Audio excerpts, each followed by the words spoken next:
Шановні сябры, першае, вялікі дзякуй за то, што вы ёсць. Потому что тое, што беларусы сабраліся в цэнтры Варшавы, тое, што ёсць, наши сцягі тут, это вельмі важна для всей беларускай нацыі. Вы заўсёды можете ганарыцца тым, што ёсць беларусамі, потому что наша нацыя прыйшла ў 20 стагоддзе тое, што іншых бы просто паламала.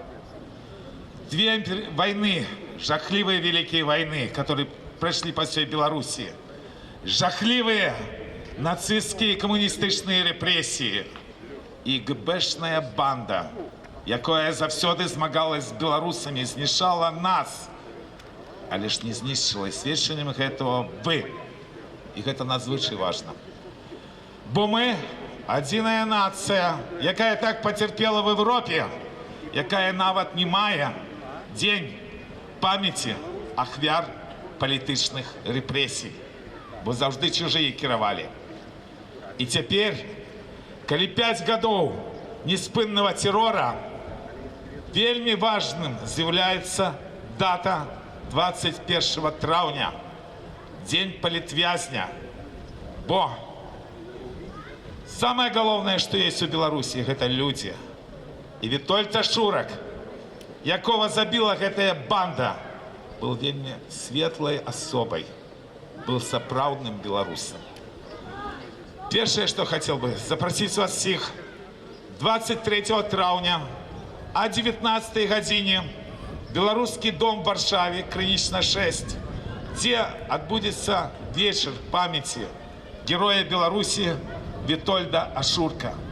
Мы про его не забылись, мы памятаем, нам болюче нават сёння. Приходьте о 19 гадзіне 23 траўня и скажем разом: герою Беларуси Витольду Ашурку тройчы слава, слава, слава!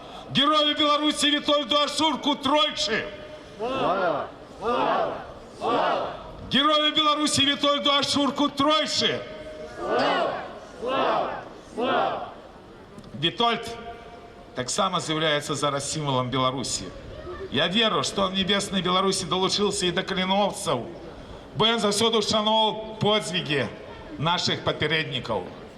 Але ж мы не мусім забываць, што сённяшняя ГБшная банда, яна такая моцная, што Вітольда Ашурка, а ён быў сябрам сойма партии БНФ, координатором руха за свободу по Городенской области, признали политвязнем только в конце студеня. Вы все ведаете, что его незаконно захопили в вересне, забили в травне. И так оказывается, что наш герой, он большую частку зневоления был быццам бы не политвязнем. Это ганьба всем нам.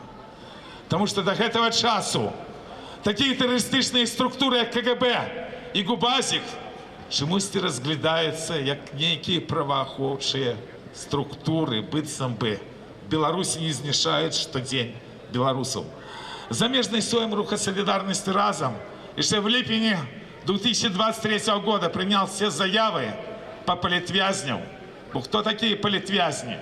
Вызначаюць, на великий жаль, нават не правоабаронцы, а бесконцы репрессии лукашенковского режима. А еще оказывается, все застаецца по-ранейшему. А велич постаці Ашурка вы можете нават оценить сегодняшней датой в Польше. Тут идут президентские выборы, вельмі жорсткие. Партия БНФ, одним из кіраўнікоў якой был Ашурак, была партнером ПИС. Рух за свободу партнером ПО. Зараз ідзе змаганне вельмі жорсткае в Польше. И оказывается, что особа Витольда Ашурка нават в польской жорсткай реальности, а тут вырашаецца шмат такие значные подеи, оказывается такой значной, что в пэўнай ступені поедновывает нават полякаў, якія дастаткова жорстка ведут перадвыбарчую барацьбу. Не бывае ніколі, каб на пустырях вырастала добрые рослины. Не випадково заявлення таких героїв Білорусі, як Ашурак, як Пушкін, як Ледник, бо були попередники. Але ж у нас застаються обов'язки перед тими людьми, якими в Білорусі. Ми шмат говоримо про санкції. Забываем только сказать основное, что после 2020 года не вводились санкции по вызволению политвязнів, окремя тих санкцій, які американці подимали, які наклали ще після брутального розгону площади 2010 года. Здається, логично было бы, что все ті санкции, которые были накладены за этот час, в той трагічній ситуації, якою є білоруський народ, перекласти на одно потребування – визволення політв'язнів. Этого немає близько. І це та катастрофа, яка, на великий жаль, дозволяє лукашенковському режиму і далі протягувати жорсткі репресії. На великий жаль, ці репресії будуть змацнятися, бо покуль яны не атрымліваюць годного отказа. И этот отказ в первую чергу мусит ісці от белорусской диаспоры. Я сподіваюся, что колисти все-таки это будет. И самое опошнее, я уже казал, что випадково в житті мало что отбывается. На наступном тижні будет еще одна вельми величная дата в истории белорусского народа. Это 23 травня.